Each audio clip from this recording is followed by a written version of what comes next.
Welcome to episode 26 of the Rebel Army podcast, the official podcast of the Cork City Football Club. And this week we have a very special guest, the one that you've all been waiting for.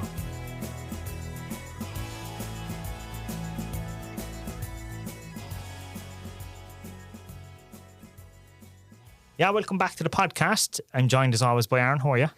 All good, Stephen. How are you? Good. I think we have a very special one this week.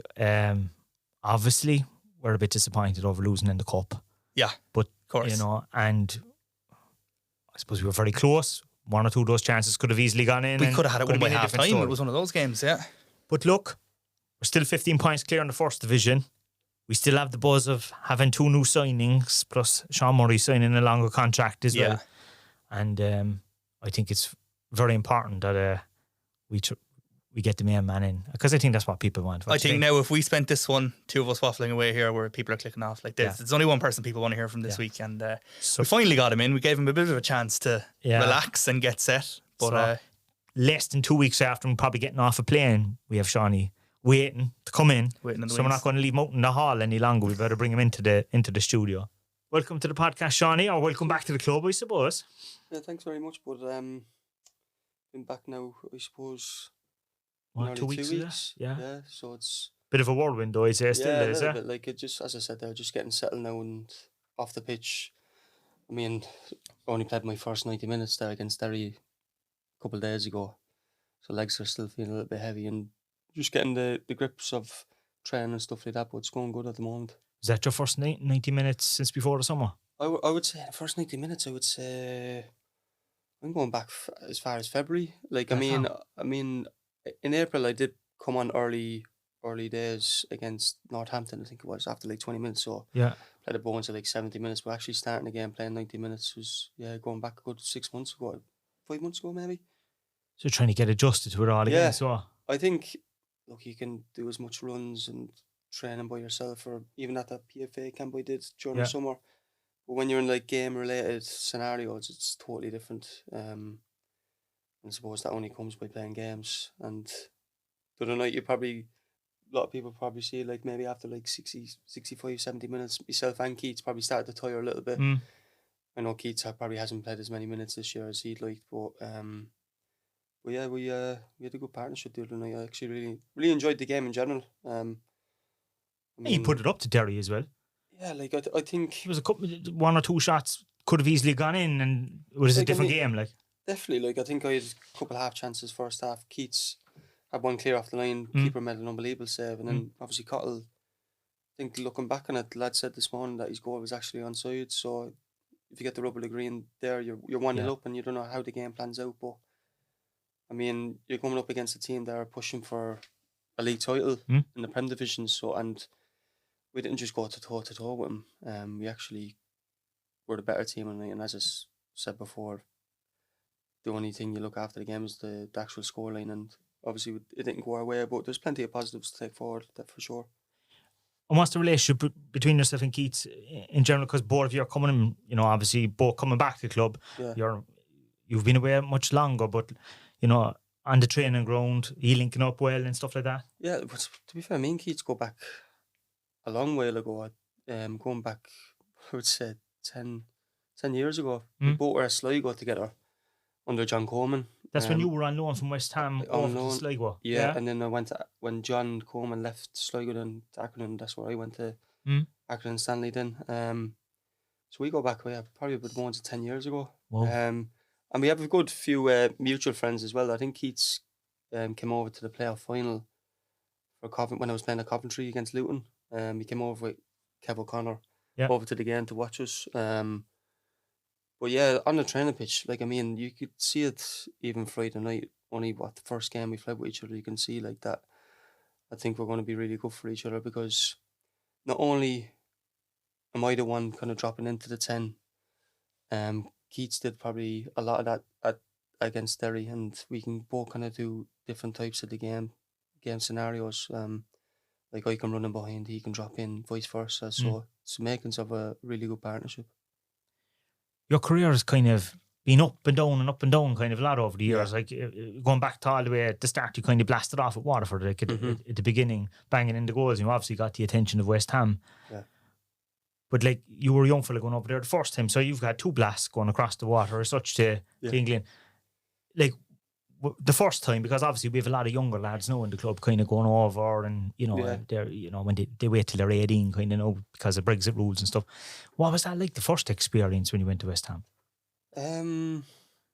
I guess I mentioned there, it's probably my third stint now in League of Ireland, because Waterford, back over the water, back to Dundalk, Cork, back over the water, and then back to Cork. But yeah, first time going over, went over as like just turned 18. I mean, I probably wasn't ready to give it a good blast. Like, I mean, spent a year and a half really at West Ham on loan in a Sligo and at Accrington and Stanley, as you just said. Do I have any regrets? No, not really. I mean, I enjoyed my time at West Ham. I probably... Was it in the reserves then? Like, because it's kind of gone beyond youth football at that stage. I wasn't involved with the youth team at all. So I was living in digs. Like, I mean, in with the reserve team. But even at that, I didn't even play that much with the reserve team, because at that stage, West Ham had a lot of, like, a big group of kind of fellas from the 18 to 21 who obviously too old for 18s football, but then not ready for first team. So you're talking nearly 20, 25 players in the reserve team. So even at that, I didn't really play that much reserve team football. People probably didn't see it at the time, but I was probably even like sometimes not even making the bench for like a reserve team game for West Ham, like under 21s. So that was the stage where I was like, nah, I need to go and play some football. That's probably a big problem actually with some of them big clubs. They nearly take too many players. Yeah. And they finish careers because of it. Oh, definitely. You see like a lot of young fellas now, like, who go over a really young age. Probably obviously not, it doesn't happen as much nowadays because of as you said, there are Brexit rules. But back then, I know a lot of players who went over like 16, get their scholarships, maybe first year pro, and then they're not even playing now. Like, I mean, it's ridiculous. Yeah, no, it is sad, because like, you're going over there at that age. Like, I was in a box room, like probably smaller than this at digs. Like, I suppose I was quite lucky in a way where I went over 18, a little bit more experienced than fellas were going at 15, 16. It's hard to cope being away from friends who are like in their leaving cert years, going on to college and stuff like that. Can be tough, looking at people online and stuff saying, oh, I'm missing out on this, missing out on that. So it can be really challenging for somebody. Which you obviously saw, you went to Sligo. You did okay at Sligo at the time, like. To be fair, I probably didn't do as well as what I probably thought I was going to do. Like, I mean, when Ian Barclough took me in, I didn't score my first 15 games, 14 games or something. And then John Coleman, that's when I started to do really well. I think John took to me really well. Started playing me in a system that I really enjoyed. And then my loan was up. And then when I went back to West Ham, John took the Accrington job and took me straight up the road. What were they like as a club? Because they were famous for being in an ad back in the I think Milk Addy in Russia's or Accrington Stanley, or some kid says to you in Russia something Accrington Stanley, and ever since then they've been kind of seen as that famous small club for some reason. But I really enjoyed it. Yeah, spent nearly a year there. I think we finished like 15, 16th in League Two. At the time John offered us a deal, but at the time I was thinking, oh yeah, I'll go on to something bigger and better, and it wasn't the case. And then I found myself in a sticky situation where I didn't have any club, and that's when I went back to Dundalk. I went back to Dundalk kind of start of August, I think it was, when Dundalk were pushing for the league. 2014, was it? 2015. Yeah, it would have been 2015, yeah. That's when they were pushing for the league, pushing for the cup, and they brought us in. And they were starting to become a dominant side under Kenny, like. Yeah, that was the kind of start of, when Darryl was doing well, Kieran Kilduff, Dave McMillan, Richie Towell, all them boys are flying at winning leagues, winning cups and stuff like that. So it was hard for us. Firstly, trying to get into the team, like them boys flying and scoring goals left, right, and centre. So, spent 3-4 months there. As I said, didn't really play that much. I mean, do you think when you're coming back from, let's say, you're doing well with Accrington, but obviously you're a West Ham player as such, is there an assumption that I'll be okay when I come back? Yeah, a lot of players when you're younger, definitely, I'm going to walk straight into that team, I'll be no problem. I think a lot of lads think that way, even when they're playing for a Premier League or Championship team, dropping down to League Two, National League, thinking it's just going to be like a walk in the park. It's never the case. You need to have that strong mentality. Like, you're playing reserve team football, maybe getting a first team appearance here and there for like in a championship Premier League club, and then when you go down to League Two, you're playing against these fellas who are playing the game for 15 to 18 years, full of experience, know how to use their body, pushing you around the place, and it can be tough. But you do see a lot of players that they do make that pathway from National League all the way to Premier League. You see that nowadays. There's a lot of lads that played in the English team in the Euros now that have made that pathway. I suppose Ivan Toney is probably the famous one there. Yeah, Jimmy Vardy before, like, or whatever, yeah. And actually, my debut for Accrington was Ivan Toney played for Northampton. We both scored in that game. I think we ended up winning 5-4. John O'Sullivan, who's playing at Shells now at the moment, played in that game, yeah. So it's funny enough, yeah, it's mad that, like, you. And there's not much between you. Like, I think Ivan Toney's maybe about a year younger than you. Yeah. You know, like, I mean, literally less than a year, I think. And it's mad all these different players kind of take different pathways. Yeah, like, I mean, I've no regrets in the way my career has gone so far. Like, I spent 7 years in England, 5.5 at Preston, 6 months at Coventry, and then a year at Carlisle. And I've really enjoyed it. Like, I've had a lot of, as I said there, a lot of life experiences along the way. So, and I love my time. So it wasn't going well with Dundalk, but how did it come about that you joined City then? Was John Coffey kind of on keeping an eye out for you? John was on to us, yeah. Did he know about you, like, or something? Because I think Alan Reynolds was in with John at that stage, obviously with Cots as well. So Rennie and John got in touch with us maybe November time at the end of the season. We met up, and John always said to us, like, if I'll give you the chance, and it's up to you. I know, like, what type of player you are. When I play as a striker, you'll be given a chance, and it's up to you if you want to take it or not. And I suppose I took it. I mean, it wasn't even just the start I had in the league. In the pre-season, I was scoring goals. I was enjoying it, and I just took off from there and never looked back. Because John, I remember speaking on a different podcast to John before, and he always said, like, there's many a player that would have kind of nearly given up at that point of your career, that would have said, I'm trying something else. But you completely changed your mindset. Yeah. Because he said he put the credit down to you. Yeah, because I'll never forget the conversation I had with my old fella, actually. It was that November, and I had John wanting us to get down to Cork, and then there was like Shane Keegan, I think was at Wexford Youths at the time. And he was like wanting us to go down to Wexford Youths, and I was honestly persuading to go to Wexford Youths, and my old fella was like, no, look, let's go down to Cork. We'll, like, give it a good year, like, because you're much better than what you're trying to, like, build yourself up to. And as I said, I joined Cork City and never looked back. And I suppose I never forget that conversation having with him in the kitchen. Like, I can remember it perfectly, because it's a conversation we always talk about. But that City team that you came into, you probably got a feeling fairly quick that there was something kind of brewing, that they were on the verge, because they had got to a cup final already. They were starting to challenge in the league, but there was definitely something happening. Definitely, like, what did they finish second in the league before, and then which the was a surprise, like, to a lot of people. I think it was was that John's second year, and I think they finished like fourth or something the year before, something like that. So I knew that, like, if there was going to be anyone who's going to challenge Dundalk, it was going to be Cork City. And I never knew how big the city was and the club was until I was actually in the middle of it. And I suppose when you're doing well at Cork City, there's no better place in the country to do it. Because when you have Turner's Cross bouncing from the get-go, which it was that night when we played Bows on RTE. Yeah. And we won 2-0, and it just went on from there. Like, I mean, we were literally toe-to-toe with Dundalk for majority of the year. The fans took to you fairly quick, like. Yeah, no, that was the huge one.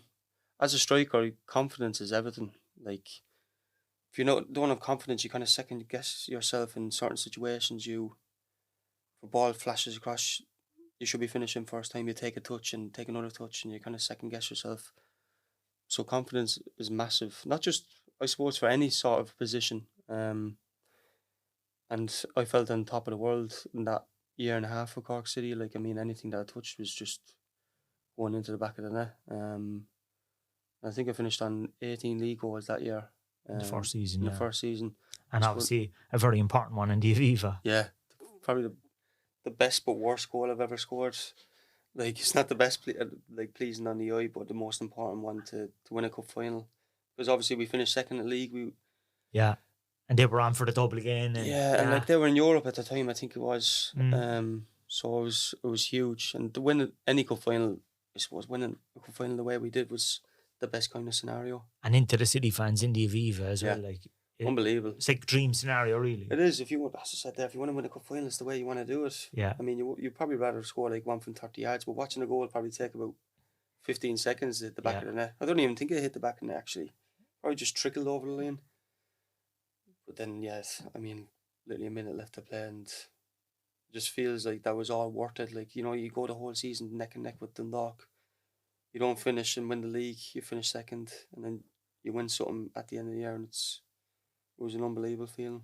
And it was such a huge moment for the club as well, because, you know, the club had been through a couple of tough years, maybe like, let's say 6 or 7 years before that. Yeah. Obviously they had won the first division, got promoted, but it was the first proper big trophy since 2008 winning the FAI Cup, and obviously they won the Southampton Cup as well that year, but it was the first big one since then. So I suppose there was a lot of emotion in the club. Yeah, it was, like, and I felt like it gave us the push for the next year. Like, and which we did. Because I felt like we had a bit of an edge, like obviously going neck to neck one the whole year, but winning that cup final, felt like we could have one on them next year, and which I think we won the first 12, 13 games of the following year or something. The start of that season was like, I've never witnessed an army team going to the cross. It was just, you were like invincible or something. Yeah, like there was games that we were actually, I remember like second or third game in, we were losing to Sligo 1-0 and we ended up looking at back to 2-1, and games like Rovers were beating us, and like I think like Johnny Dunleavy was like scoring headers like into the top corner and winning games like 3-2, 4-3 and stuff like that. Just felt like everything that we were touching was turned to gold. And I mean, going into the break, I think I don't know how many points clear, but it felt like we already won the league. I think we were unbeaten at that stage as well. Yeah, there was something like 20 odd point gap or something. Like it was kind of nearly over. There was nearly a concentration on Europe, and you kind of, obviously then the rumour mill started and clubs started looking at you, and the club kind of held on to you for the European run at the time. Yeah, I think I went to Preston the week before the start of the English season, I think it was. Yeah, they left you here for a while. Yeah, to just see out the European campaign and see how far we could have got, to be fair. And it was a bit disappointing in the end because probably should have bet Larnaca, I think it was. Yeah. I think we lost 1-0 at the Cross, I think it was. Yeah, and I felt that we could have won that game or got a result out of it. And to be fair, the year before that, we went on a bit of a run. Like, we played a Genk team that had Leon Bailey, Trossard, Ndidi. Yeah, unbelievable team. I remember that one. 4 or 5 players that are playing top end of world football now at the moment. And again, we probably should have bet them at that stage as well. But is that a great experience, actually? As you know, the one thing that, you know, we'll talk about your time at Preston and stuff like that, but the one thing that maybe League of Ireland has over maybe below the Premier League in the UK is that European football. You know, you get it's a great we see Rovers and Pats at the moment are you know, having great runs now.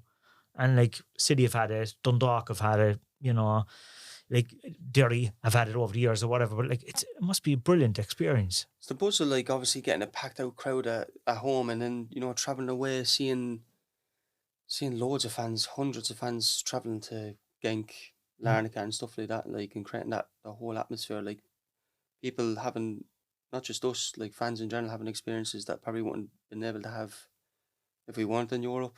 And I mean, I think when I left, or the year after, I think the boys played Warsaw in the Champions League. That was the one, in the Champions League. And then they played Rosenborg as well, then when they got knocked out.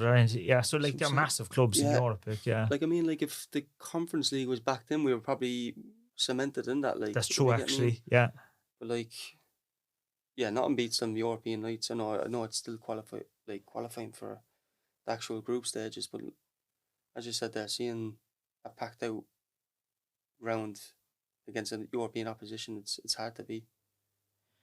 You had about, am I right in saying that season before you left, and again, we weren't even halfway through, did you have 20 odd goals already or something at that stage? Yeah, because I think I had 20 goals, and I think the record for Cork was 21 or something. Yeah. Or the record was 20, and I wanted to beat it. Yeah.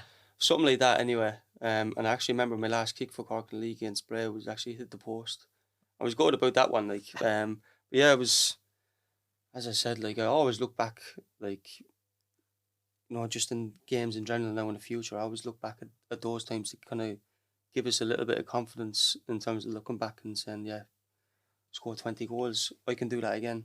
Because I think mental side of the game that I've probably learned the hard way, it's probably just as important as the physical side. Like switching your brain on to get that confidence back. Because as I said before, even a couple of days just after joining back with the club, I feel like my best years in the Cork jersey are still ahead, and I'm hoping they will be.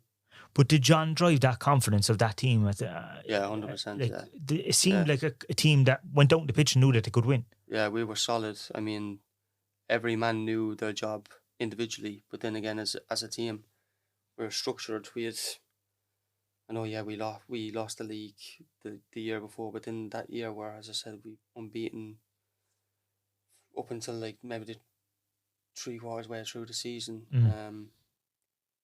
Obviously the boys won the double that year. Like, I mean, it's unheard of to win first 13 games, and John had us like mentally, obviously physically ready, but like mentally just like bang on. And like, is he strict? Is he kind of, what would I say? Like, what way is he in the dressing room? Is he a motivator, shouting, roaring, or is he quiet, or 1-to-1, or like? I would say like more of like a motivator. Yeah. Like getting you up for a game. Like, won't be going around shouting in people's ears. I mean, like, yeah. You'd be just like getting boys up for the games. And for me, like, player management was the big thing for him on me, because he got me back enjoying football. Got me back to where I always thought I wanted to be, at my very best. And I suppose John, what he did for me, I probably wouldn't be in the position and had the career I had in England, because he gave me that opportunity to express myself, playing for Cork City. So I'm, like, as I said, I'm grateful for what he did for me. And there's some great attacking players on that team, like I think Carl Shepherd and Stephen Dooley and stuff like that. You know, it just looked like there was loads of goals in that team all the time. Like Dooley and Shep were frightening at times. Like, I think, yeah, like all scored the goals or whatever. Like, but them boys still chipped in with like a lot of goals. And you probably look at it back on the goals I scored. Them boys probably assisted me. Yeah. Most of them. Yeah. Like Shep was like, when he was like growing up, he was predominantly a striker, and he played out wide, and was probably himself and Doos are probably the two best wingers in the league that year. Yeah. And they were frightening at times. Like, I mean, Dool's, like, how sharp he was, like getting him in the box. I don't think there was anyone better in the country what he did. So the three of us like were a real force in the league that year. Then a strong midfield as well, and then like you had like strength of depth, mainly. Shimmy Johan, Greg, Conor McCormack. Yeah. Like unreal big beats would have came in and played in midfield at times. Like healers in the first year when we won the cup. Like, you look all around the board, like we had depth everywhere. Like Benno, he was a real leader. Like, he read the game so well. Like, Benno probably didn't have to do as much running as any normal centre half, because he was there already. He saw the future. He read the game so well. So, and you had nuls and goals. Like, I mean, the whole spine of the team was so strong, and you could probably see it in the results that we had that year. Was it hard when Preston came in to go? Like, when like the momentum was there, you were kind of the, I suppose, the star of the team. Everyone was talking about you. Was there a fear? Oh, I'm going back to England. What happens if it doesn't work out? Was there any fear, like, when leaving? I had no fear, like, thinking, oh, this is not going to work out, because I think I was, 22, 23 at the time. My goal was always to go back to England and play at the highest level that I felt that I should be playing. And I suppose the year and a half at Cork was probably the most enjoyable I've had in my whole career to this date. Well, it came about really early because I think I scored maybe like 10, 11 goals really early in the league that year. So like the interest was there from a couple of games in. And Preston were one of them. And I think Preston obviously had a strong Irish contingent at the time. So that probably persuaded me to go to Preston. There was a couple of other teams like interested. And I always look back saying, oh, what kind of pathway would have sent me if for I gone a signing different in a way, way. yeah. But you can't look at it that way because then you start like second guessing yourself, and it's the butterfly effect, you know what I mean? And that's how things happen. And I said I spent 5.5 years at Preston, and I still loved every second of it. It's probably nice to go over with Kevin too, though, was it? Like, yeah, it was. Like it's unusual when two players go to another same team. Yeah, it was mad because we signed prior to that like Dundalk game right before the break, and all the boys. I'm not sure that maybe everyone else did know at the time, but it wasn't out there like publicly. So it was good. I mean, it was great going over because Kev was one of my best mates. So like going over at the same time, you have that kind of like shoulder to kind of lean on, and yeah, it all started from there really. Yeah. And that first season went quite well. Yeah, it did. Yeah, like I mean, I played in a different kind of system. I played more as an inside forward under Alex Neil. Sometimes I did play as the number 9, but it was that kind of counter pressing team that we were in, and really enjoyed them kind of styles of play. Like first 2-3 years at Preston, where we got out teams and stuff like that, and scored a good few goals. Had a bad injury in between. That was probably down to the fact that it was playing nearly 12 months on the bounce, 11 months on the bounce. That is a hard transition from someone coming from the League of Ireland playing summer soccer into the winter, the August season. There's no break. Looking back on it now, I probably should have said to myself, I took a break. But then again, it was, as we talked about earlier, confidence was sky high. Yeah. I was flying. Started Preston career, flying it. You got to call up for the Irish team straight away, didn't you? Yeah, I think it was the September one where I was called up into the provisional squad, and then the October one is when I was actually in it, So, because there was talks of like me going in when I was playing the League of Ireland, so I obviously got the call up then when I was over at Preston. The injury, the setback and stuff like that, did that kind of knock your confidence then kind of going when you start to recover? Or wasn't even that one. That one didn't know, because I came back, and my first game back was when I scored 2 goals then on my return. And then I ended up the season on like 10 or 11 goals, I think it was. And it was the one where I went away with Ireland, I got injured again. It was just like hamstring after hamstring injury. It was one the game before the start of the following season where I did it, and it was a nasty one. Like, it was out for 3 to 4 months without surgery.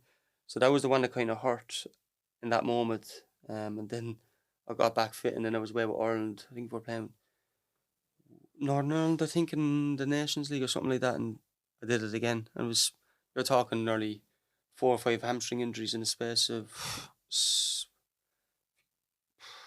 months. But if you're going back to the one I had in November the year before, 12 months, you're talking, nearly 6-7 hamstring injuries, I think. No chance to just get a bit of rhythm into your game. And no, it wasn't nice. Like, it was, so I'm kind of like an explosive player, so I'm either walking or sprinting, and that probably obviously did me no favors at that time.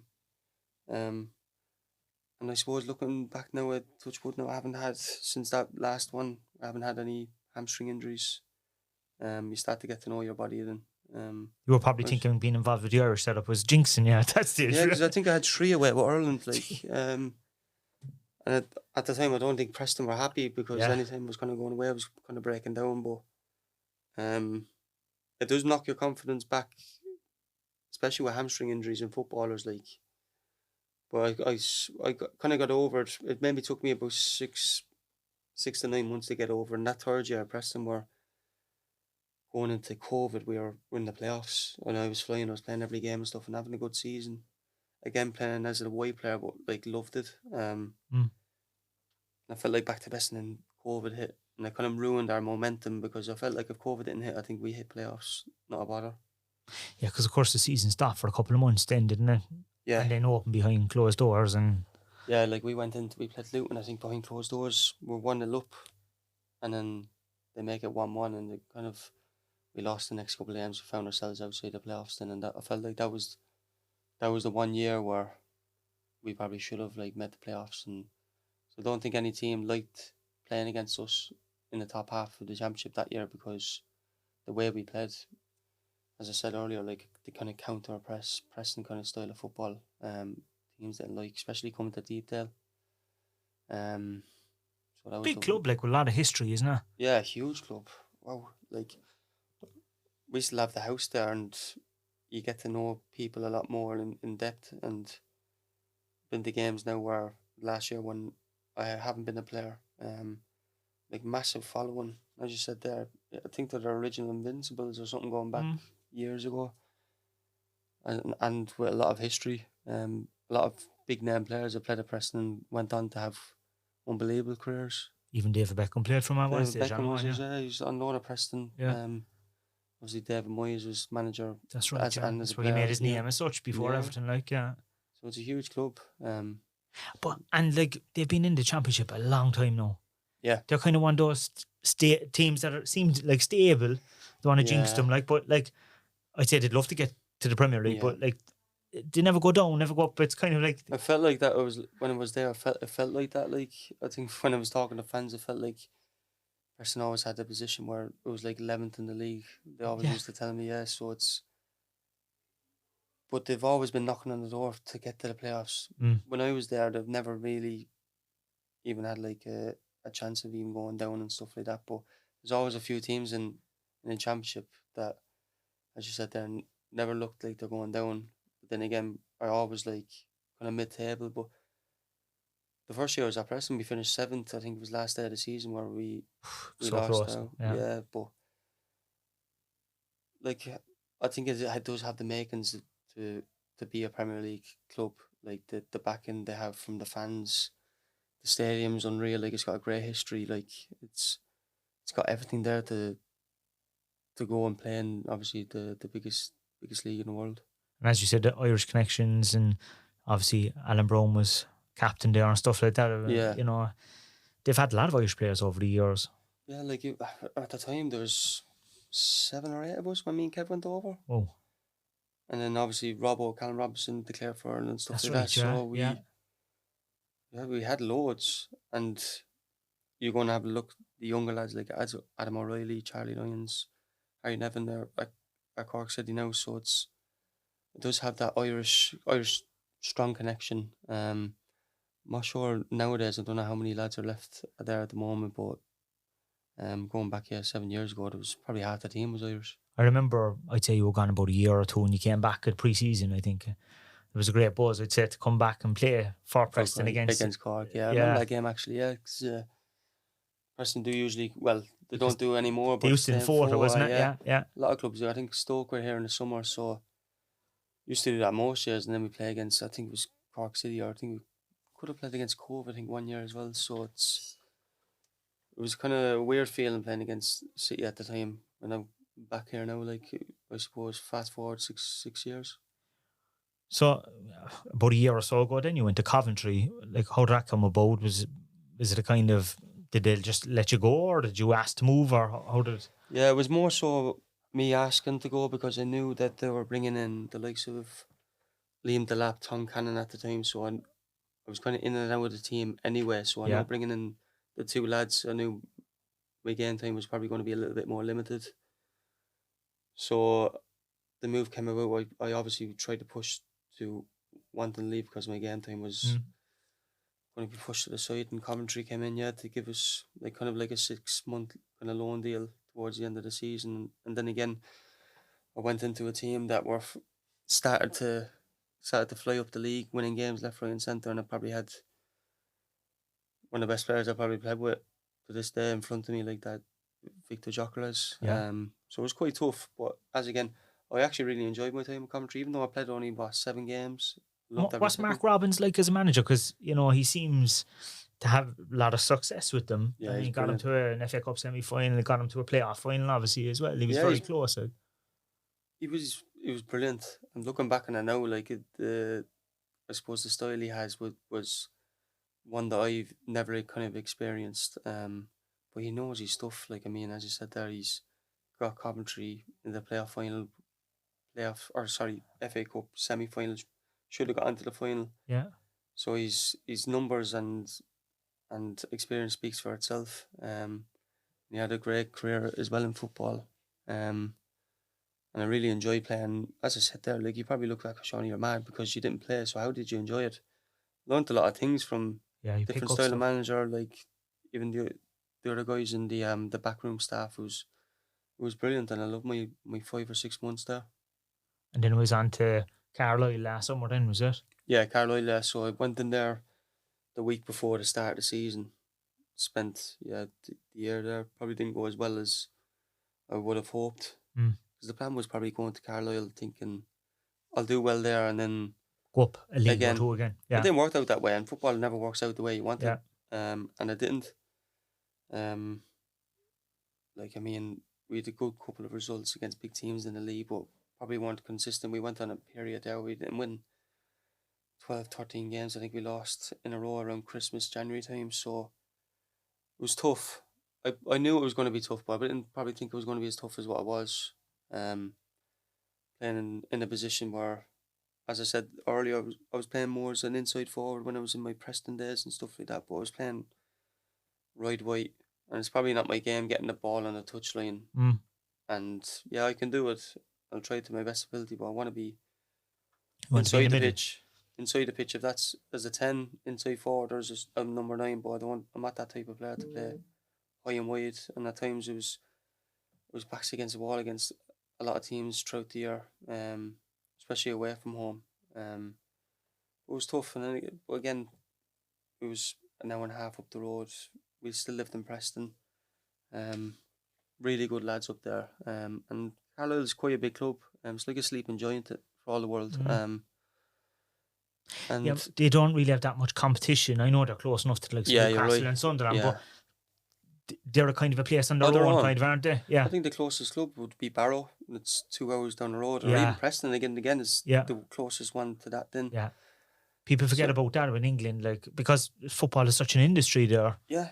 Just these huge clubs. Everyone's together. The Carlisle's touching Scotland. Yeah. And at times, well, most of the time we trained in Scotland, like in Gretna. So like 20 minutes up the road, and then 20 minutes back. So it's on its own. And I suppose if you live in the hour and a half, 2 hour radius of Carlisle, you're attracted to go to Carlisle games. Now they're in League 2. They obviously took over with new owners and stuff like that. So they're a club that want to be on the up, and it'd be tough. Like, it doesn't always work out that way. And I mean, like, that's going for clubs even in the Championship, League 1, League 2. It takes time. Yeah. And yes, it does have the backing and the fans there and stuff like that. But as I said, they'll take time for them, and I'm sure they'll get to where they want to be fairly soon. So did you just sign a year-long contract with them? Yeah, signed a year. As I said earlier, thinking, I'm going to move back. Go again. Didn't work out that way. And obviously found myself in a position where, I played a lot of games, but didn't do as well as I wanted. Only scored a couple of goals, and then it was back to the drawing board then again this summer. How does the PFA thing come about then? Because I see you're not the only player. There's a few other lads do it as well. There's like any player that's out of contract. Yeah, so basically they came to like the clubs heading towards the end of the season. Lads know, like, for example, thinking they're going to be out of contract, and they started the camp.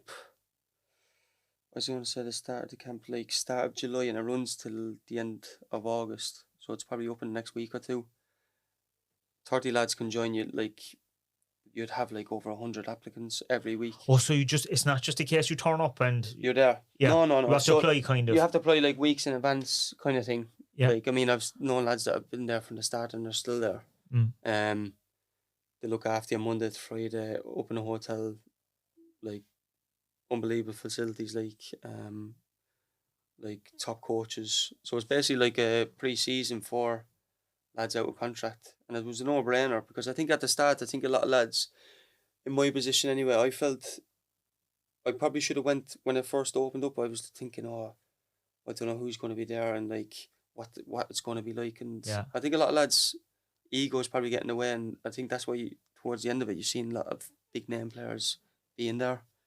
And as I said, you had only probably the bones of 30 players, and you had like over 100 more applying for it, but obviously you can only take the 30. But would they allow scouts in then or anything like that? Yeah, scouts were there, like maybe like the Wednesday or Thursday when they were playing games. Yeah. So anyone could have showed up watching it. And I think a lot of lads have actually signed with clubs who've come to watch them. So it's good. And I think when I left, they started actually playing the likes of like Port Vale. I think Man United on a 23, so actually playing against other clubs, which is good. And it was a no-brainer. I think they're going to get that going now for the future, because I think this year was the first time they've tried it. It's a great idea in many ways. It's something that brilliant. Maybe, I don't know if the budgets are here, but the PFAI could maybe look at doing something for players out of contract here. 100%, like, because obviously you find yourself out a contract in League of Ireland terms, like November, December, it can be a bit of a stressful time, around Christmas and stuff like that. But having that opportunity to go in, as you say, like, it doesn't have to be League of Ireland kind of scouts. It can be scouts across the water. Could be, yeah. So it opens up like a whole kind of different opportunities. You became a dad in all that time too during the summer then as well. So I'd say your whole perspective on life kind of changed then all of a sudden as well, did it? Yeah, like, I mean, I couldn't imagine life now without him. Yeah. Like, I mean, he came kind of middle of June, and we haven't really looked back. It's been the best sort of 2 months of my life, and everything that I kind of do now is for him. And my goal to be as good as a player as I am is for him, and like, in that perspective in life changes your mentality totally. Would it have also influenced your decision to come home, as in back off the? Yeah, so like it did and it didn't. I mean, I had options in England where, for example, they were 4 or 5 hours away. Okay. So that was a case of living away from a baby that I get to see maybe twice a week. Come back late on a Saturday night, you're back down the road on a Sunday. Yeah. Or maybe on a day off, come back. Like, it wasn't sustainable really. And to be honest, I didn't really want that. I didn't want to. You'd want to miss those early days. Nah, I didn't. And for Claudia, my wife as well, I didn't want her being alone with the baby and stuff like that. So, but then options did start coming up then closer to Preston when I started to make my decision to come back home. But when I spoke with the manager and the owner and bringing Keats back and stuff like that, and the ambition of the club going forward, it was a no-brainer really wanting to come home. So it all made a lot of sense really. Was there other League of Ireland clubs in for you? Yeah, there was. I mean, I think there was only maybe 1 or 2 that weren't. And did they talk to you? Yeah, they spoke to us maybe the same probably similar time to when Cork started talking to us. But when push comes to shove and you're wanting to come back home, I never looked probably any other way than the straight line looking down. You kind of listened to the others for a bit and see how what was the offer. Yeah, like, I mean, like, it wouldn't make any sense. Like, I would be a bit of a hypocrite if I did, because I said when I come back to Ireland, I always would sign with Cork City. Yeah, and it would feel weird not playing for anyone else. It would.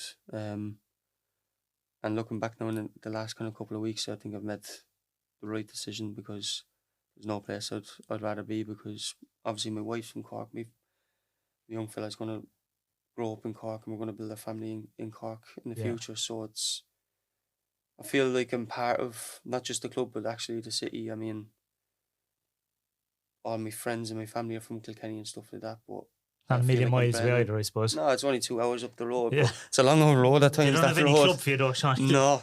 Kilkenny City back in the day. No, back in the day, yeah. But yeah, so I'm happy to be back. I'm delighted to get things done now and look forward to the future of where Cork can really get to. What did you think of the reaction online and stuff? Like, were you looking at that when it was announced? Yeah, so I'm only really on Instagram, like, you know what I mean? So and then a few of my buddies be sending me like things on Twitter and stuff like that. It was unreal, to be fair. Like, there was a reaction that I didn't expect. I knew there was going to be some sort of reaction, but not the reaction that happened. It was unreal. Must feel nice though. Like, yeah, because it was a good bit of time. Yeah, I like haven't 7 years, like 7 years. Yeah, like I said, I went out to the camp earlier to take a picture, and there was young fellas out there, like 6 or 7, and they're probably kind of forget that like them young fellas like weren't even there when I was back at City. You know what I mean? So they're asking who I am and stuff like that. Like it's more so like the older fellas that would recognise us, but the teenagers who are no adults kind of as well. Yeah, and they're probably looking back now as a like what a 10-year-old going, I'm cringing at myself, like, you know what I mean? But it's an unbelievable reaction. Like it's weird now that I'm coming home, whereas like before I was coming back on weekends, going to a game and then jumping back on the plane and going back over the water. But I'm happy I've done it at the age I'm at as well, where I'm 30. Like I said before, like some fellas come back there on their last legs really. I always wanted to come back and give a good few years and I look after myself, so I'm hoping to, if that's 6-7 years, you know what I mean. So it's, have you records in your sights? So because I know there's 2 players have the all-time record goal scorer. One of them is your former manager, like. But how many goals? I think it's 129 is the joint and record. Is that just league goals? I don't know if it's league. I think it's all in total. I think it's all competitions. I don't know how many I have then. I think, do you have 30 odd? Yeah. That's in the league, isn't it? So I've scored 18, 20. That's 30. John Coughlin and Pat Morley have the joint record anyway. So I think like nearly. Yeah, in Europa League and. Jolly Desmond will be on again. He'll probably. Yeah, I'd like to actually see the numbers and just see. Well, then you work out the averages. How many per season do you need to get? Yeah, if I get, like, suppose if I'm here for the next 6 years, score 20 a season, you've done it, haven't you? So it's no pressure on myself. The boys come out of retirement to score a goal. I know, yeah. Just stick themselves in the box. Yeah, but like, I suppose that is the thing. Like, I mean, if you come back at 34, 35, it's nearly too late, isn't it? Yeah, it is. And you do see a lot of players do that. Like, yeah. And it's nice when they do it. It's kind of like, oh, I'm going to come back. Sometimes it feels like they're coming back because it's the kind of farewell. It's like a farewell tour, isn't it? I think so, yeah. And I never really wanted to do that. Yeah. I mean, come back at an age now where I can give a good, hopefully 6-7 years. And hopefully it will be at Cork City for those years. So do you see a change in the club since the last time? I mean, there's a lot of younger players now, isn't it? It was probably more of an experience. As in the team, or is like the club? Yeah, it's back probably in 17. Yeah, there's a lot more experience, I suppose. Yeah. Like, I mean, in the dressing room now, there's still a lot of experience. I mean, you got like myself. Keats is probably a year younger than me. Greg. Sean Murray, like Keane Coleman, like a lot of experience there. Like, but if you look back in 17, it's a lot of the squad have got like loads of games under their belt. But there's a lot of really good young lads coming through. I've only obviously been in a week, 7 days or so, like playing and actually training them, and like the standards like proper good. If that's not, I don't know if that's me just getting up to the speed of things, but it's... Yeah, but like in comparison to Carlisle last season, are you seeing huge differences, or is it? No, not at all. Like, would you ask me, like, is there a difference between the two? No, there's not. That's my opinion, but somebody might say differently. Other people have different opinions, yeah. And like, people are open to the opinion, but if, as you said, you're asking me a question, I'll answer it like truthfully, and I would say no, definitely not. Like, with this, there won't be a difference. And as I said, I've only played once in one game, but there's no difference really, no. Obviously, the first division title is up for grabs. You know, it's realistically going to happen in the next couple of weeks.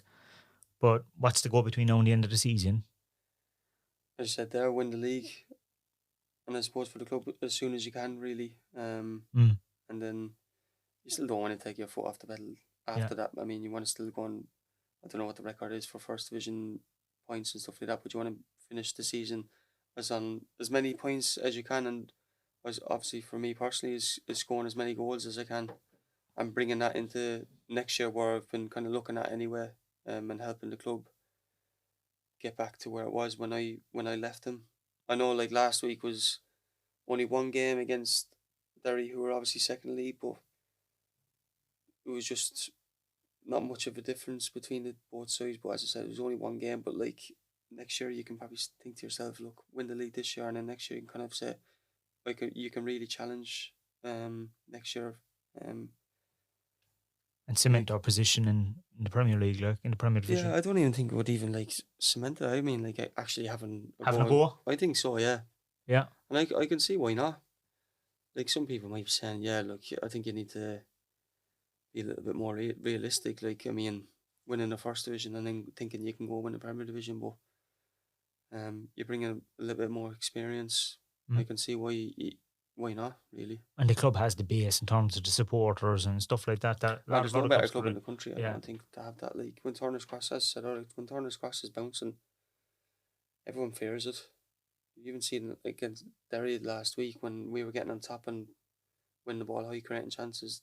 Like, a lot of players can go in their shell and not want to play at Turner's Cross and play the way they actually want to be playing. So that's the goal anyway. Like, I mean, now at the end of the season, try and finish as many goals as I can, and then next year is probably the big one, you know. The other thing that must be exciting as well is going back into the Premier Division. There's been a shift in fan culture in the League of Ireland over the last couple of years, and now City always had big crowds, but it now looks like the likes of Tala and stuff to be out full and Dalymount Park, and you know, which is probably as a player exciting as well. Oh, it's huge. I think we were speaking about it earlier, like the crowds and stuff have, like, since the last time I was there, have skyrocketed. There's, like, as you said, Tala, sometimes it's happened 8, 9, 10,000 at games. Turner's Cross always, when it was doing well in the Premier Division, always had the 5, 6s. You know what I mean? So it's good because it gives you that drive as a player, because you know when you're going into a game, there's a crowd behind you. It gives you that buzz. You feel like you're a footballer. Yeah. For a lot of lads, because going back into COVID days when you're playing that in front of a crowd, it doesn't feel like a game. But when there's actually a crowd behind you, a big crowd, it gives you that extra edge. No, we were talking about the fans and the fuss that they made. There's a load of them. We asked, did they have any questions? And we're going to have to get in a ton of them. We'll see how many we get through anyway. An interesting one to kick off. Philly wants to know, who was actually your sporting hero? Sporting hero? I suppose when I was a young fella, it would have been Michael Owen. Yeah. If a player you kind of look at and go, yeah, I want to be like him. He had a burst of speed as well, didn't he? Yeah. He had the hamstring issues as well, but he was a player, like, similar height, score goals. I was a Liverpool fan, so he was the type of player that I always, like, looked up to. And when he left Liverpool at the time, I was like gutted, crying my eyes out and stuff like that. But looking back when I was, as I said, a young fella growing up, he was the main one. Did you ever get to meet him? Because he didn't live that far away from where. I never got to meet him. Yeah, no, he's mad into the horses around by Cheshire, and he's obviously big into the punditry now at the moment. Like, but nowadays, I suppose you got your Ronaldos, your Messis and stuff like that. Yeah. But Michael Owen was the one for you growing up. He was the one, growing up in my era, Jack wants to know, who's the best player you played against over the years? Played against. When I was at Preston, my first year at Preston, that's when John Terry was there. Oh yeah.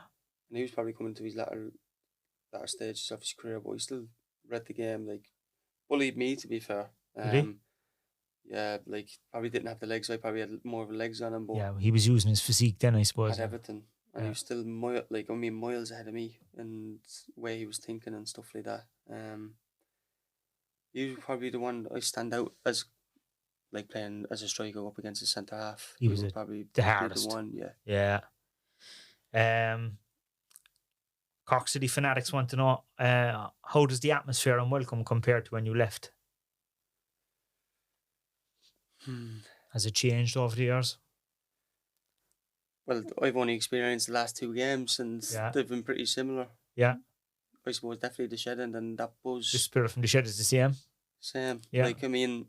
Like, you left the team that was just on the verge of winning the double that time, and now they're in the first division. Yeah, like that. Well, that was the last kind of couple of games. If we're comparing the last two games to what it was when I left, quite similar. The buzz around the city about the place, and now we're in the brinks of winning the first division. So it's hopefully it'll still be there now at the end of the season and bring that into next year. Besides the winner in the Aviva, Callum wants to know, what was your favourite moment in the City shirt besides the 3 goals against Dundalk.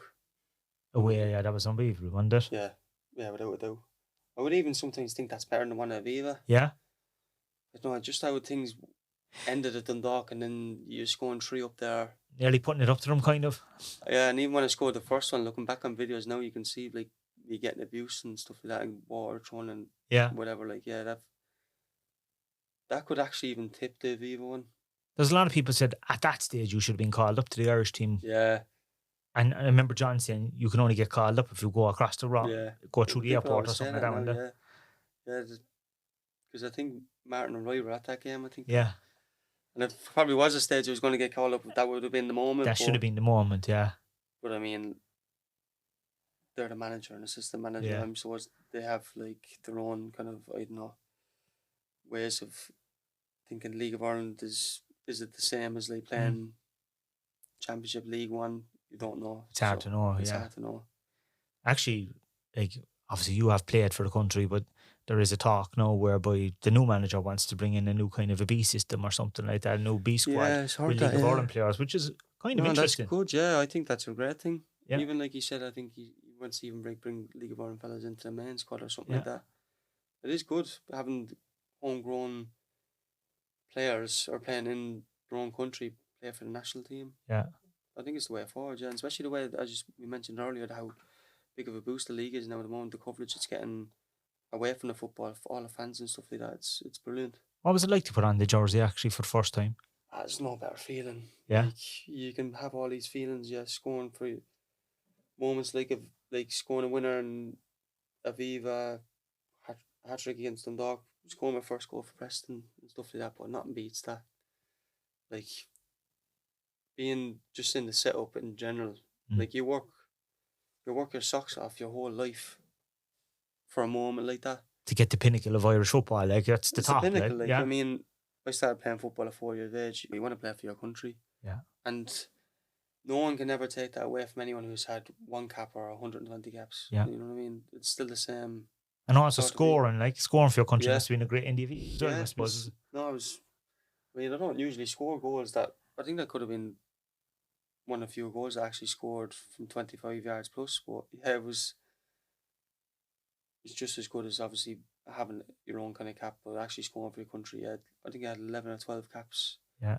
Do they still give you physical caps? Yeah, so they give you one like for every year. Yeah. So like I think if you play for your country for 4 years, you get caps. Yeah.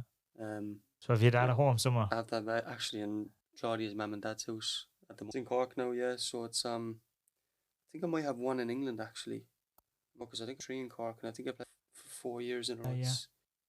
Actually, now you've actually said that. Want to get on to him? Who knows? Still, like a couple of good seasons with City. I mean, somebody asked me the question last week. If I'm in a position this time next year and I've had the season like I did in 2017, who knows? Like you're never gonna say no. Like writing off playing for Ireland again. Like it's in your own destiny. Like I mean, if I have a season like I did in 2027 or 2017. See why not? Like I mean, and you have international experience already, so it wouldn't be new to you. People might think you're mad, like you haven't played since 2021, 22 maybe. Yeah. You're never going to shut that door, are you? Like I mean, if I get back to where I was, scoring goals left, right, and centre. Did Stephen Kenny kind of shut the door on you when he kind of came in? Did you find it easier under Mick McCarthy to get? Yeah, I mean. Well, I put it this way, like I think when Mick was there, like I was playing, like I was in the squads and stuff, and then look, Stephen had his own ways, like of bringing in younger players because he was there with the 21s and first squad he was in, and I was playing the Preston, scoring a few goals, and I was putting standby straight away. People can make that what they want. Yeah. But I feel like the door was kind of shut straight away. Look, and as I said, people are entitled to their opinions. Obviously, me and Stephen, like, at Dundalk, I had him for a couple of months. I didn't really play as well, so I don't know. It was kind of shut from there, really, because I don't think I was ever called into a squad. It was only I was put into the squad through injury and stuff like that. I was on standby, I think. Yeah. Yeah, I played a couple of games under Stephen, but I was never put into the squad originally, you know what I mean? Okay, yeah, you came in because someone else was missing or whatever, yeah. Yeah, so basically just thrown in because had to, really. Yeah. But that's the way he wanted it, I suppose. But he was bringing through fellas who he had at 21s, and he felt that was the way forward. And there is a lot of attacking players now. There seems to be whatever we've done in this country over the last few years, we producing loads of forwards. Yeah, like the lads flying it, like Troy's flying it over in Holland. Yeah. Adam got his move to Celtic. Yeah. Obviously, Evan like flying it over in Brighton as well. So there's a lot of lads like Sammy Smodics getting his move to the Ipswich. A lot of attacking players that now is the time to. If we're going to do well as a country, now is the time to do it. Yeah, big time. Strike on the iron's hot, definitely.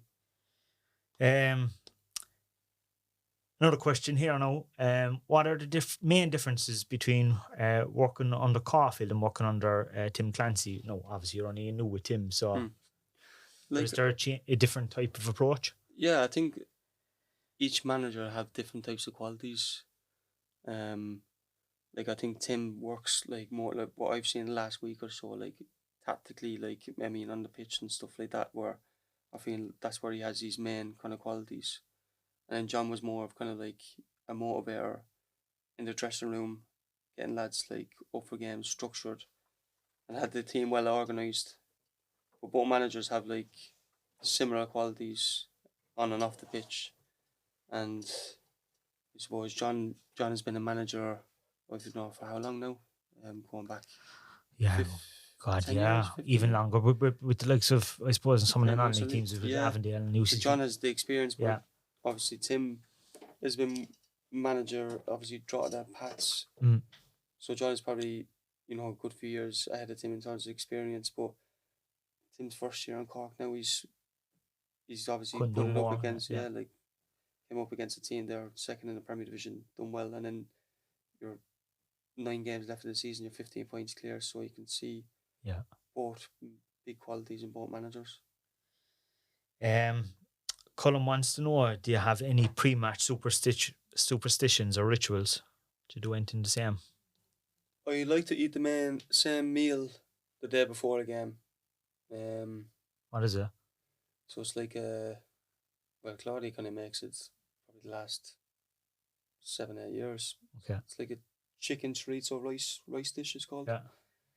It won't be one where if I don't eat it, I feel like crap. Because there's a lot of lads are like, oh, if I don't get to eat it, I feel like crap kind of thing. But on match days, I suppose I like putting my shin pads on the left foot or left leg first, and then same when I'm putting my boots on, or even when I'm stepping onto the pitch, I like taking my first 2 steps with my left leg. So it's stuff like that. Like I feel like every kind of footballer can have like similar superstitions, but we're all weird in our own way. But it can all change. I mean, like if you go for a walk on a Friday and I have a coffee and porridge or something, and I score a couple of goals that night, I feel like I have to do the same thing next week and do it at the exact same time. Yeah. Or if I get 8 hours the following week, I need to get 8 hours the next week. It's weird that way. Like it's mad. I think we all kind of have our own little weird superstitions in our own way. I'm sure the fans even have their own probably. I think everyone has their own kind of like top or something. Oh yeah, like everyone has a weird kind of OCD superstitions kind of way. So that would be mine. One last question, because I think we've kept you long enough at this stage and you're still only 2 weeks into the club. The club is obviously 40 years this year. In your time or over the years, who would be the player that stands out to you, or you know, who would be the top player that you've ever seen play for Cork City? Tricky one, because you'll probably follow with a load of lads over. I know, yeah. Can I say 3 or 4? We leave you say 3 or 4, so. We're going to 2016.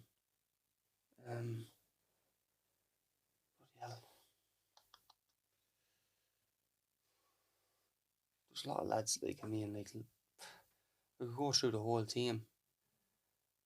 I think even, like, in 2016, like, see, like, Benno and Fletch Kenny Brown. Kenny Brown used to pass a ball into me. Even to this day, like, not many centre-halves could do it. Like, he used to, like, find you, I mean, like, and then down, like, a 2-inch alleyway, like, I mean, like, he used to find you through gaps that there's something about football, something to actually go down. He was like, as I said, and then you have Ben on the other side, like, who just reads the game so well. So them two, as the 2 centre halves. But 2017, touching their duels and Shep when they're flying, they're frightening. we're probably going to give one though.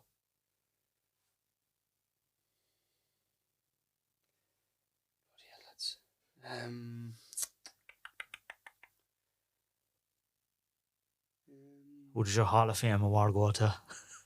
Bloody hell. Should have given me that question before I came in, so I'd actually do a bit of research. And you can't pick yourself. I'm only picking myself at this stage now because I was thinking so hard.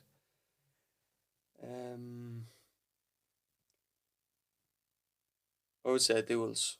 Yeah? Yeah, Duels. He was unreal. Like, I know he's over in Harrogate now, kind of playing as a centre mid over there. But yeah, he's kind of changed his role over the years. Has, yeah. Yeah. I would say Duels on his day was untouchable. Would you still be in touch with him? Yeah, I do. I still text Duels over the last couple of years. I've met up with him when we were in England because he was at Rochdale for a good bit. Oh yeah, there's a few lads over there, Jimmy Cahan and stuff like that. Owens, Owen O'Connell. He's at Wrexham now, so he's a Harrogate now, so yeah, he would be. And obviously Kev was flying at the time, like Kev. He was, yeah. Kev was unreal, like he. Great set piece taker as well. Oh, unreal, like, and then you knew get down the line, he'd have a cross or a pass that's literally going to be on the money. But for somebody to literally just get you on your feet as a fan would probably be Duels. You used to have every full back, wing back on toast for those 2 years. Then again, you have to look at Shepton as well. Shep was unreal as well, so you can't fault him either. Like, I mean, he was a different type of winger. But Duels is unreal. It's frightening. Well, hopefully there'll be a couple of the current team will get your choice in the next few years. But yeah, like, I mean, like the current team now, like, you've got Cottle. Like, he's exciting. Unreal, yeah. I've seen it in training already. He's quite young, like 17. Yeah. Mad. Like, strong as well. Like, you've seen it against Derry. I mean, like, getting the ball low centre of gravity, nobody could get it off him. He's going to have some career. Like, I mean, like, he's a top player already, just turned 17. It's frightening what he could be in 5 years' time. And even like 8 to 10 years' time where he could be hitting his prime. You know what I mean?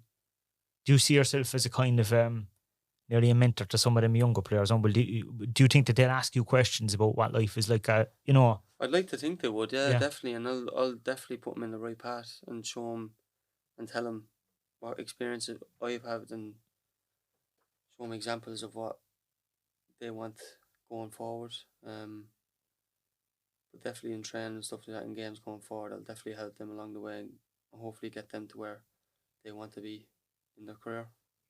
Seani, thanks a million for coming on, and great to have you back at the club. And as I said, we'll tot up those goals and we'll see how many do you need. Yeah, get back to me on that one actually. Yeah, I'd love to know that one.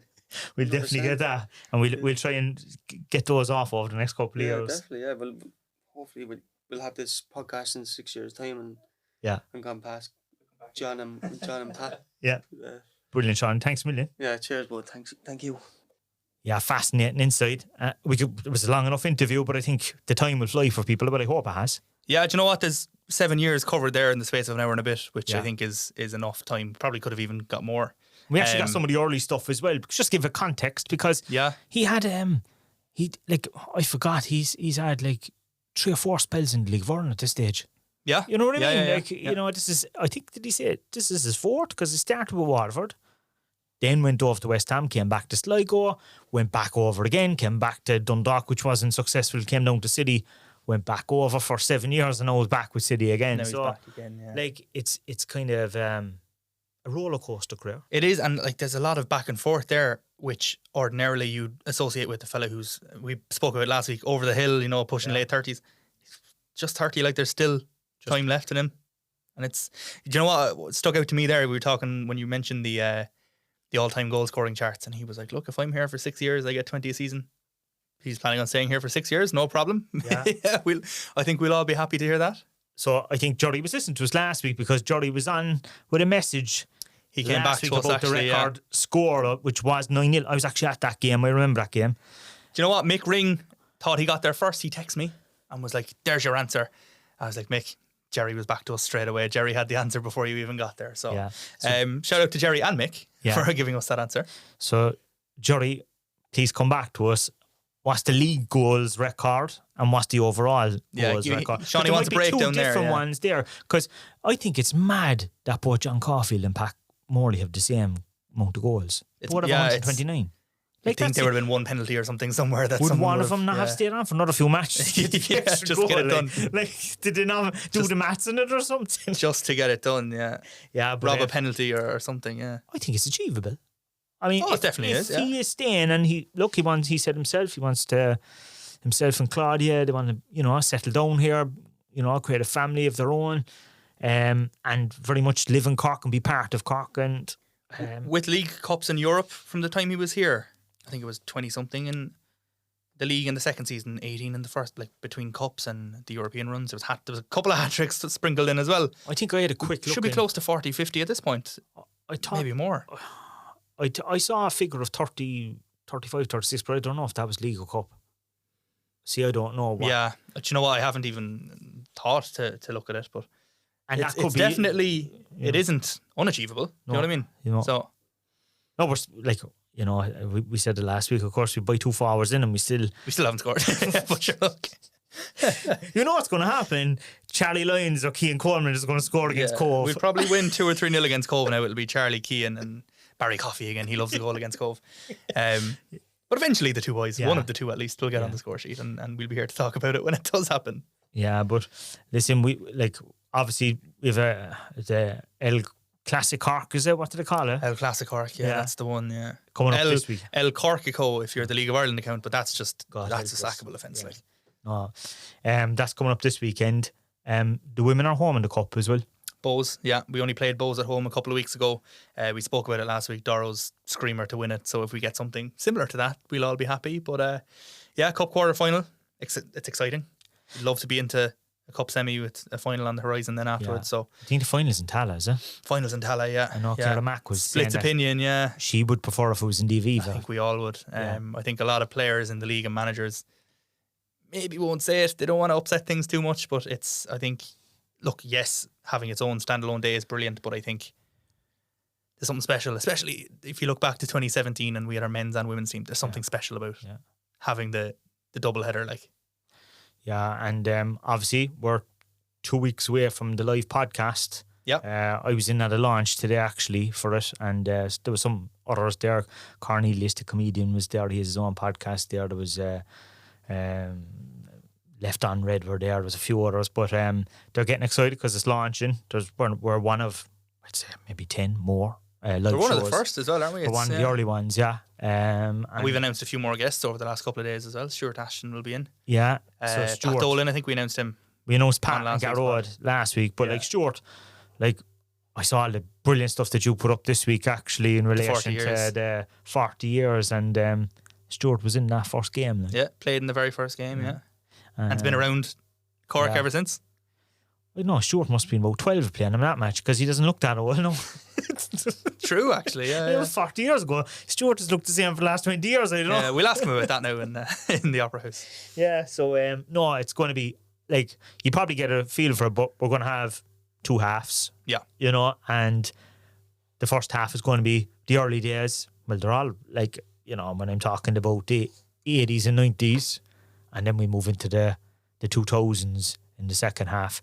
But it's going to be a great night. And I was just talking to the guys, the doors will open kind of at 7 o'clock, so there'll be plenty of time to mingle. I think the show kicks off maybe around 8, so there's time to kind of do, you know, hang around in the bar, have a chat with people. That sort of thing. Half time is even longer than our own half time, from what I can gather. They were telling me maybe about 20 minutes, so again, another time to kind of mingle, and then it'll be over probably just around 10, half 10 or something like that. Brilliant. Maybe a bit later, they'll see. But so it's a good one. So get your tickets in the Opera House website. We'd love to have you there, because you know, it's a celebration of the club, and even more so for the lads that are on stage. Forget about us. Yeah, we're just vessels there, like, yeah. You know what I mean? And we're getting some imagery and stuff like that, and hopefully we'll have that on the screen and things like that as well on the night. So it'll be really, really good. But yeah, I suppose no, it's to focus on beating Cove at the weekend, and the women beating Bows. Bows. That's the one. They're the 2 big ones this weekend. Yeah, so we were delighted to get a guest in, and we had to get Seani in. We had to, and as we said, look, we're not going to be here too much longer now. Today we'll there's enough in that Seani interview. Yeah. People will really enjoy that. I think I really enjoyed hearing that. It's always nice reminiscing on that 2017 era. Like especially the Dundalk rivalry was and the hat trick against Dundalk, and I missed that game. Yeah. I pulled out as a supporters bus about an hour before us to go because I was sick that day, and it's the biggest regret of my life. Listen, we all have those games over the years that we've missed because we were doing something else or whatever. Yeah, but that's the one. You know, it was on RTE. There'll be another one. Watch it. There'll be plenty more. Don't worry. Exactly. And especially what I loved about him is he thinks they can challenge next year. I love that confidence. Brave, wasn't it? Yeah. And no pressure. Other fans probably realise. I actually didn't realise himself and Keats played together with Sligo at all. I saw a tweet recently. Yeah, it was like one last roll of the dice here as John Coleman brings on Rory Keating and Seani Maguire. That was the late sub for Sligo. I don't know how that game went, but it's mad. Like. Yeah, it's mad. All these years later, here we are. The boys were young at the time. Very young, yeah. No, they are not that they're old. They're in their prime actually. Both lads. So hopefully we get a lot out of them over the next couple of years. But hopefully. If anything, like the other night was anything to go by, I think the end of the season is going to be quite exciting, I'd say. Yeah, that Derry game was a brilliant performance, wasn't it? It was one of the best we've seen in a while. As we said a while ago, very unlucky not to have won that game and to be in the quarter-final draw, which look at the draw, like Derry got shells. Yeah, but look at aside from that, the other clubs that are there, like one of Treaty or Wexford will be in the semi-final. Like, that's mad. Yeah. You'd like to see one of them get to the final, actually. I Kerry should be there. Kerry were very hard done by against Bowes the other day. Came to a shootout. Even though one of Kerry's goals was a good foot and a half, 2 feet offside, but sure, look. Yeah, it was the reverse angle replay I saw. I was like, oh my God. But it would have been great to be there. Yeah, no, it's, look, next year maybe. Hopefully. The priority, as we've said all along, is to get in. The cup run would have been a bonus. I know we were getting hyped up last week, but ultimately that was a bonus. It's just get out of the first division. We need to get back into that Premier Division, which is pretty much thereabouts now. So we're on our way. Yeah, so hopefully, guys, everyone enjoyed listening to Seani, and make sure that you share this with everyone, because that's the only way that we'll keep growing.